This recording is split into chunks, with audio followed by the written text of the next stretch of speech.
Hello મારા વાલા મિત્રો, એકવાર ફરીથી આપ સૌનું સ્વાગત છે। આજે તમારા માટે મસ્ત રીલ લઈને આવ્યો છું। રીલ જોઈને તમે કહેશો કે વાહ, પણ પહેલાં ચેનલને સબસ્ક્રાઈબ ન કર્યું હોય તો સબસ્ક્રાઈબ કરી દેજો। આ સ્થળ છે ગોપનાથ મહાદેવ। લોકેશનની ફટાફટ વાત કરતા હું। દેવભૂમિ દ્વારકા જિલ્લો, ભાણવડથી લાલપુર જતા રસ્તા પર મોટી ગોપ ગામ આવશે અને તેની બાજુમાં તમને ગોપનાથ મહાદેવનું બોર્ડ મળી જશે।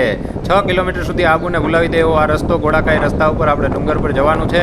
વાદળો સાથે વાતો કરવાની છે, લીલીછમ નાગેર ઓઢેલી આ ડુંગરને જોવાનો છે અને માણવાનો છે। ગોપનાથ મહાદેવના દર્શન કરવાના છે। ગોપનાથ મહાદેવનું મંદિર એટલે ઐતિહાસિક મંદિર, ભગવાન શ્રી કૃષ્ણ દ્વારા સ્વયં બનાવેલું આ મંદિર એટલે એનો ઇતિહાસ ખૂબ જ મહત્વ વધી જાય છે। એટલે ગોપનાથ મહાદેવના દર્શન કરજો અને સૌ સાથે બોલજો હર હર મહાદેવ।